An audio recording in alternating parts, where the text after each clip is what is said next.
इस वीडियो में मैं आपको बताने वाला हूँ 3 मिनट में भारत के संविधान का भाग 1। आपको पता है भाग 1 में अनुच्छेद 1 से अनुच्छेद 4 तक आते हैं, जिसमें अनुच्छेद 1 में लिखा हुआ है कि देश का नाम इंडिया या भारत होगा और इसी में लिखा हुआ है भारत का राज्य क्षेत्र जिसके अंदर भारत के राज्य शामिल होंगे, केंद्र शासित प्रदेश शामिल होंगे और जो स्वेच्छा से भारत में यदि शामिल होना चाहिए तो वो क्षेत्र भी भारत के राज्य क्षेत्र के अंदर आएगा।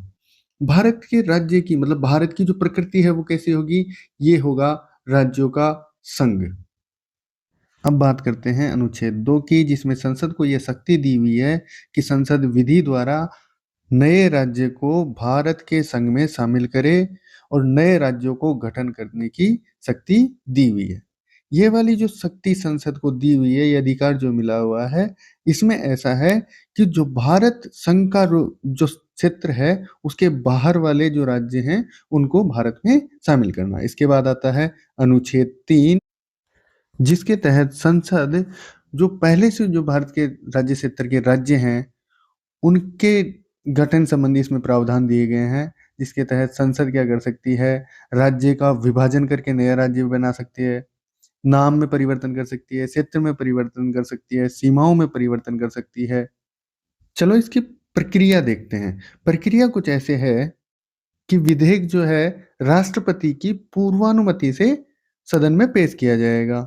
इसके बाद वो संबंधित राज्य को भेजा जाएगा। अब जो संबंधित राज्य है वो उस विधानमंडल में चर्चा करेगा, वो अपनी सहमति या असहमति दे सकता है, लेकिन इसका विधेयक पर कोई फर्क नहीं पड़ेगा। यानी सिर्फ ये बताने मात्र की बात थी, वो पुनर्विचार के लिए इसको वापस से राष्ट्रपति को या संसद को नहीं भेज सकते हैं।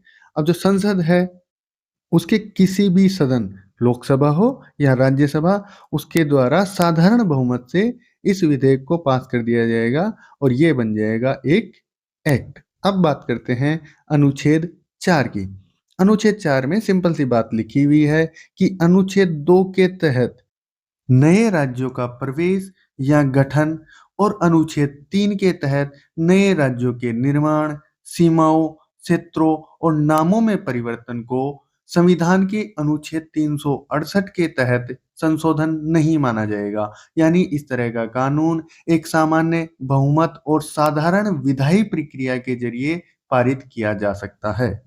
ये वाली जो चीजें हैं, अगर आपको अच्छी लगी है और इनको और ज़्यादा गहराई से आपको समझना है, तो नीचे आपके पास एक लिंक आ रही होगी जिसमें कंप्लीट वीडियो में मैंने पूरे आर्टिकल जो है वो समझा रखे हैं। Thank you for watching.